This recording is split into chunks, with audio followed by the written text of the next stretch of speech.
My name's Laura Kavanaugh. I'm the Director of Program Management for the Global Navigator High School Study Abroad program. I worked at CIE for since 2008, so many years, and I love working with exchange students and helping you guys explore the world. So this is super exciting. So to start, can you guys still see me? I know that Paco's sharing his screen. Should I take this out? Well, I just want to make sure everyone can see me. I think they should be able to. Okay. Okay, great. So we are excited for you all to embark on a study abroad journey next summer, 2021. You have all chosen to travel to Spain, and you're going to potentially different cities in Spain, but you're all choosing to go on an intensive language and culture program in the country of Spain. So that's super exciting. We have students going to Madrid, going to Barcelona, and going to Seville, all on this call. And everyone's confirmed to go. So this is a great group and everyone's committed and excited, and we're ready to help you get prepared. So the format of this presentation is we will go through a series of slides to teach you and show you and have you learn more about the city that you're going to and the program that you're going to be participating in. Then we'll have a period of time for question and answer, and we're happy to have you unmute and ask questions, or you can write in the chat box, but we'll save those questions till the end of the formal presentation and answer them then. And then we're going to break up into small groups with students and one CIE staff as a facilitator, and we'll just do a little bit, facilitate some communication and get to know each other activities so that you guys can then from this call, continue on to connect and plan together for your upcoming trip. We hope that this will be one of many calls like this to keep preparing each month or every few months so that you guys will be a really strong cohort once you arrive in Spain in June or July. So with that, I would love to have our staff introduce themselves briefly. Our staff from Seville, Madrid, and Barcelona, as well as we have Pierre on the call, who you've already heard from, and Matt Redman. So just a quick hello and quick introduction from each of you. I'll start. My name is Pierre, and I have a French accent because I'm French. And I have a similar story to yours. I did my first exchange program as a high school student from France and spending my summer in the US. And I work, live in the US. I'm married to an American citizen. I have American kids, living the American dream. So it really changed my life, and I'm excited to have all of you experience that the other way around. But so that's for me, and I do marketing at CIE. I've been with the organization for 5 years now. So it's been fun. Great. Matt, you want to go?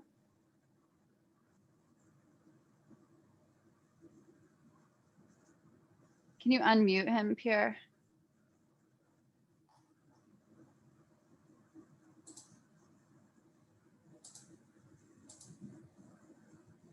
Or how about Paco? Maybe you go while we're sorting that out. Okay. So, hola a todos. My name is Paco Diaz, and I'm the director of CIE in Seville. I've been working with CIE over the last 20 years now. And as Pierre, I also did my study abroad experience started when I was in my high school. I had the opportunity to spend a couple of years during the summer in the UK, in different parts of the UK. And then after I graduated, I did my master's program in the US at Michigan State University. So I'm really happy to see all of you here. I can see all the smiling faces, which is good. That means that we're all ready to start experiencing June, July, and August. So please feel free. We're here to support you, and thank you again for coming and spending this time with us. Matt, you should be set. Okay, thank you. My name is Matt Redman. I am the Vice President for Global Navigator High School Programs, Teach Abroad, and TEFL programs at CIEE. And I am very excited for you all to join us next summer. I had the opportunity to go to China on exchange program in between high school and college. That was the first time I ever left the US. And since then, I've lived and worked in 4 different countries around the world. I speak Spanish and French as well. And so you're about to embark on a journey, whether you're improving your language or exploring a new world. It's just the beginning of a journey, and you should be super excited about that. So thank you and welcome. Great. Magda? Yeah, hello everyone. My name is Magda and I am the director for CIE Barcelona. And like Lara, I've worked with CIE since 2008, so quite a few years. I'm from Barcelona. I was born here, I grew up here, and I think I can relate with you on 2 different levels. First, because when I was about your age, I also studied abroad. I went on a high school program in the summer as well. To England in this case. And another level I can connect with you is because I have 2 sons of about your age. So I think I will be able to understand what you're thinking and how you're feeling about this experience. So really excited to Great. meet you all. Thanks, Magda. And Eero. Hi, everyone. I'm Eero Yasaron. I'm the director based here in Madrid, Spain, the capital of the country. And I came to Madrid as a high school student when I was 16, almost about to turn 17. Like most of you, I came here for 4 weeks in the summertime, and it was an incredible experience that completely changed my life. And I'm pretty sure it's going to be the same for you, because we've been working since a few months now on preparing for you guys to arrive in June or July, depending on which session you're going to be in. So I'm super excited to welcoming you to Madrid. Great. Thank you, guys. So just make sure you saw the chat from Pierre that if you don't mind renaming yourself, keep your name, but then add MA, BA, or SE, depending on the location you're going to and the session you're on, 1 or 2. And that way you'll be able to start connecting with who's who and who's going on your trip, which session. Okay, so let's hop right into the presentation. Paco, do you want to kick it off or share your screen? Yes. Just let me know when you can see the screen. Yeah. We're seeing it, Paco. Okay. There we go. Can everybody see it? Finish your hair? Excellent.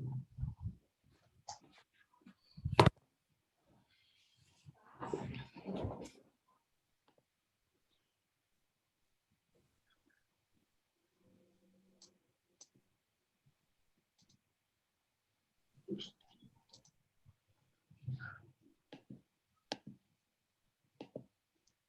So, Lara, are you going to start with this, or should I start? Okay. Sorry, go ahead. Okay, so welcome everyone. Welcome to this online session where we're going to be trying to share with you exciting news about your coming program in Seville, in Barcelona, and in Madrid. So first of all, we wanted to remind you a little bit about where we are located within the country, so that you can start relating to us in a more personal way. So Eero, once again, as he introduced himself, is based in Madrid. Magda is based in Barcelona, and I'm based in Seville. So Madrid, Barcelona, and Seville, each of these cities has its own charm. The experience of a great city, the artistic atmosphere and relaxed lifestyle, or the historical sites that define Spain as a country.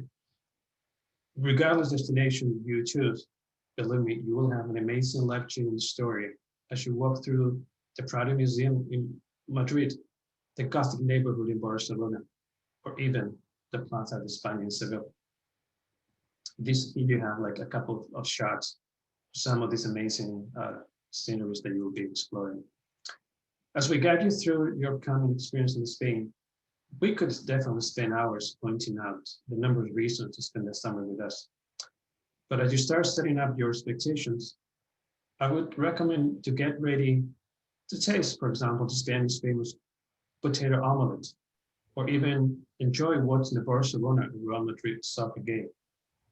Or maybe you're interested in participating in a flamenco workshop or explore some of the most spectacular royal palaces that you can find in Europe. And some of them date back to the Middle Ages. And you know what? There will be so many opportunities while you practice and improve your Spanish level skills. Let me tell you, this will be definitely a win-win experience.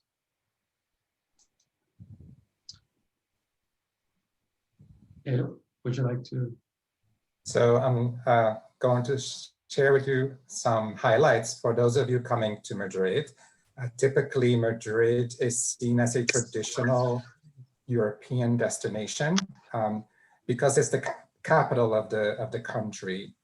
One of the nice things too is that, as you saw on the previous slide, is that it has beautiful architecture. Because it's the capital, the government is here. There's the Royal Palace, which we will visit. But in addition to being a traditional city, it's also very modern. So for example, lots of neighborhoods filled with immigrants and some great food options. We have a gay and lesbian neighborhood. So there's a lot of diversity. In fact, the city is very multicultural in addition to being very traditional. We of course have a bull ring here, which we will also visit and learn about. And for those of you who are coming in both session 1 or session 2, you'll be coming when we have the annual Gay Pride Festival. So hopefully you'll get an opportunity to see those festivities. And just to say that food is definitely something you're going to be trying out. And one of my favorites is something called bocadillo de calamares. It's a squid, well, calamari sandwich, and they make the best here in Madrid. Let's go to the next slide. Okay, and as you probably know, there's a rivalry going on between Madrid and Barcelona. So I want to say a few things about Barcelona. It's good that Eero has been muted and he cannot respond back to what I'm saying. So here I go. So,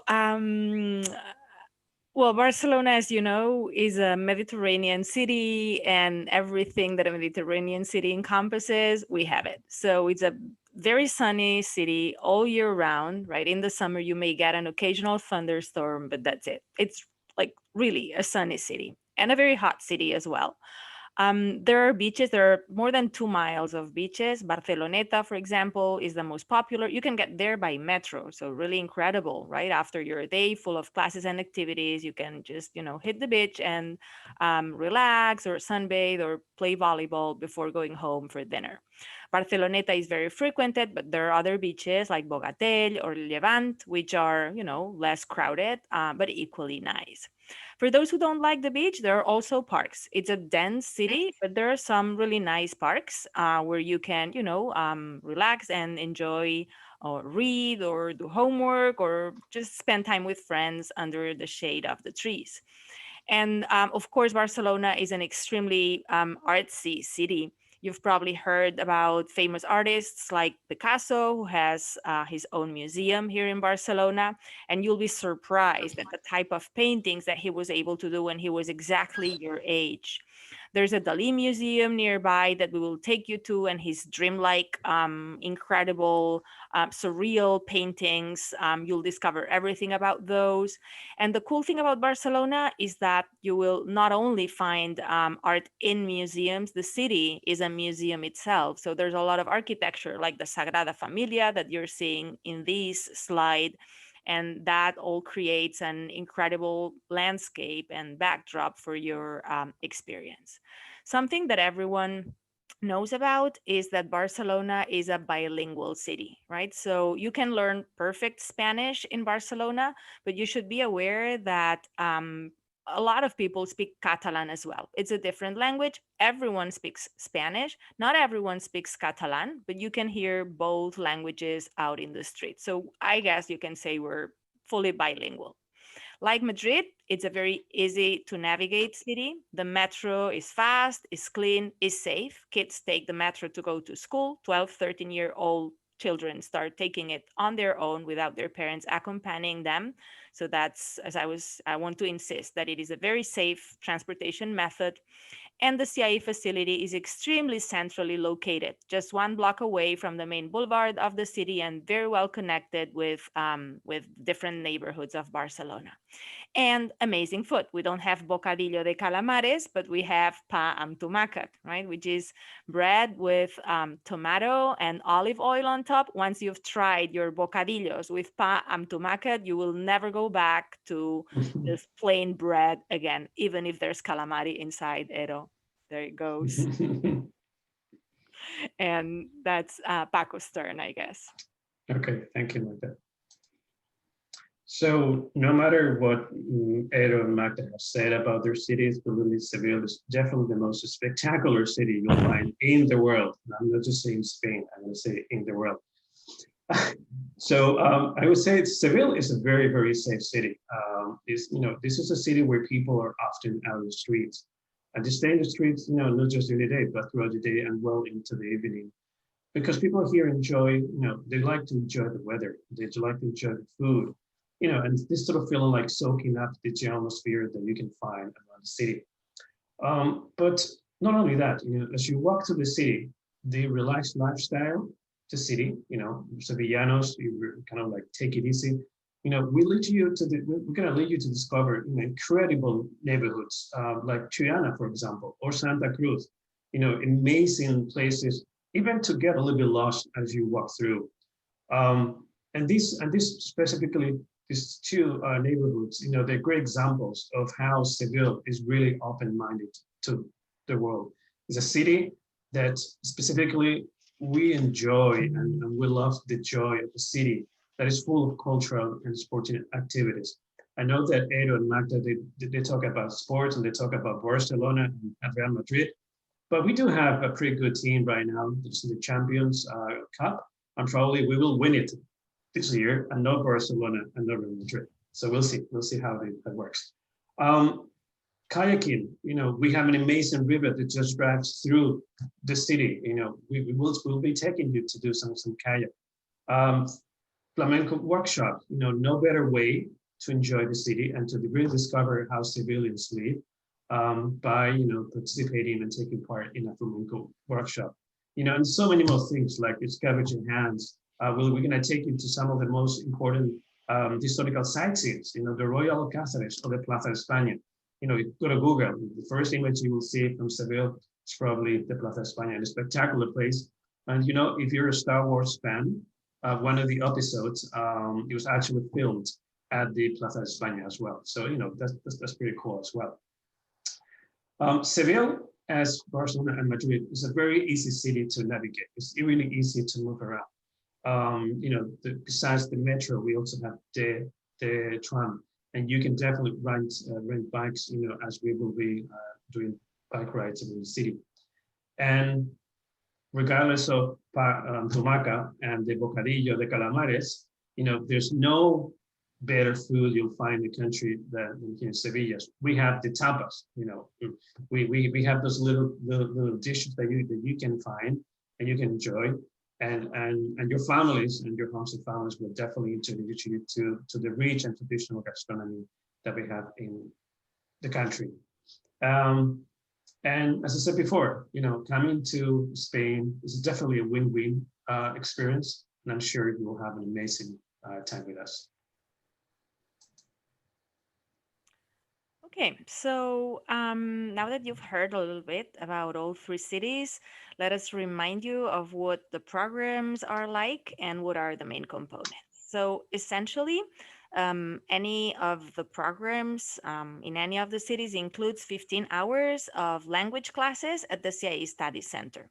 Typically, those take place in the morning, but Seville is backwards, right? It's the other way around, and Paco will tell you a little bit more about that later if necessary. So classes in Seville take place in the afternoon because it's too hot, right? So you want to be inside during the hottest hours of the day. The programs also include the so-called Misión Ñ, right, which we'll explain a little bit more later, which basically means practice in real life situations before or after class, as well as daily cultural activities and excursions, right? And logically, those vary from city to city, but they're always fun, active, and they will help you, learn and put into practice everything that you will have learned in the morning. And you will also have free time to explore and to have fun, of course. Breakfast and dinner will be provided by your homestay. Lunch will also be provided. Even though in Madrid and Barcelona, it will be a picnic lunch, whereas in Seville, you will eat lunch at home with your host family. Next slide, please. So, what will your Spanish language classes be like? Well, be assured that you will be in class with a very small group of students and you will be separated by level. Your teachers will be local, so be ready to learn Spanish, like Castilian Spanish and not Latin American Spanish. There are some differences, right? But we speak Castilian Spanish in Spain. As I mentioned earlier, the lesson plans are coordinated with the week's excursions and activities. So they are all well aligned and everything fits into place. And everything is designed to help you build your language skills while having fun at the same time. Next slide, please. So Misión Ñ is one of the funnest activities that you'll be doing on an almost daily basis. These are linked with your language classes. Now, Ñ is a letter that's unique to the Spanish language. And one of the nice things of coming to Spain, as we all mentioned, is that the cities you'll be in are going to be also your outdoor classrooms. And we have the fortune that in Spain, people love to go out onto the streets. It's what we call a street culture. You'll always find people paseando, or the paseo, as they say, going for a stroll. So we try to take advantage of this together with your program leader. The program leader is a high school teacher from the US who will join you on the program. And together with them in small groups, you'll be going out to either a shop or the park or to visit some local venue. And you'll be practicing what you learned in your class. So for example, if in the morning you talked about colors and fruits, you might be going to the local fruit market and actually practice some of the phrases that you learned, or if you, or maybe practice certain subjugations or verbs. And it will be like a little assignment that you will be graded for and that you will have to complete. It's actually one of the funnest parts, I think, because you'll be able to put into practice what you learned that day in class. Let's go to the next slide.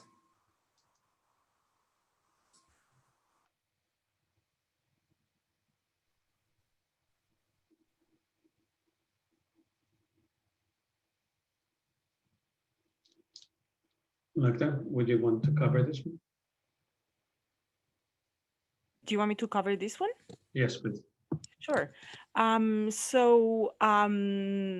There are, as I mentioned earlier, there are also activities in addition to the Misión Ñ and the classes. And those, of course, can vary and will vary from city to city.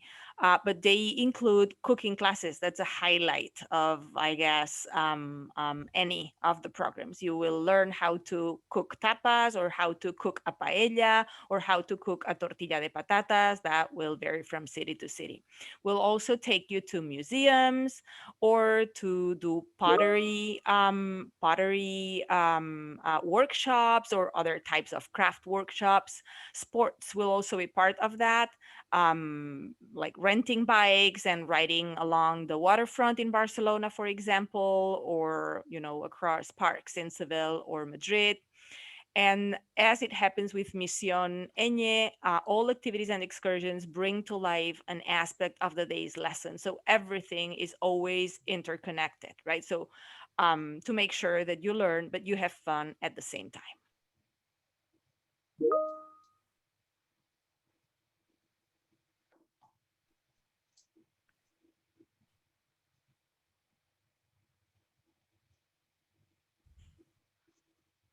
Do you want me to continue, Paco, Eero? Eero? Great. So speaking from my own experience, I know that the host family is going to be the most impressive experience that you'll have. So as I mentioned before, I know this is the case in Madrid, but in any place you go in Spain now, you'll find host families of all different backgrounds, all different makeups. So for example, you'll have young families who are very active. You may be living with an elderly person who's also working and socially active. But all of them, what they have in common is that they are really interested in having someone in their home to exchange cultures. When I first came to Madrid and I was very nervous about meeting my homestay, I was surprised to learn that they were also very anxious and they were nervous because they wanted to make sure that I would feel comfortable and I would be at home. And this is one thing that I learned as well, that they will make food for you. And if you don't like certain things, it's going to be helpful to tell them if you don't like a tomato or if you don't like garlic, because that just makes the experience better if you tell them what you like and what your preferences are. Because they will be providing the meals for you. And the worst thing would be is if you, for example, like me, I don't like jamon, and even though I live in Spain, not to have, a ham sandwich every day. So they would make me a cheese sandwich, things like that. And the nice thing is that in Spain, family is very important. There's a lot of emphasis on family. So you'll get an opportunity to practice your Spanish during the meals, hopefully, and also outside of the meals in your free time. Nowadays, of course, all homestays have Wi-Fi, so you'll have internet access, and this will be helpful for when you have to do your homework assignments. Let's go to the next slide.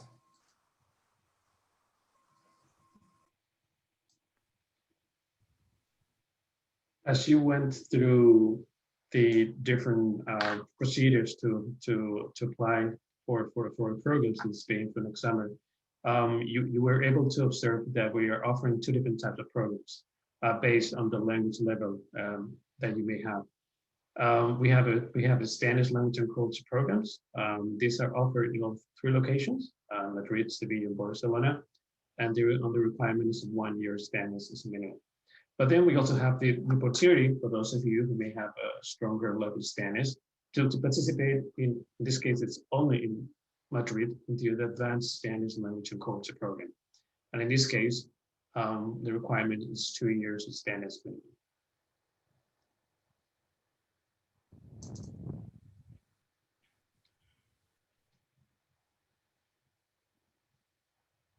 So currently in Madrid, we have some gap year students.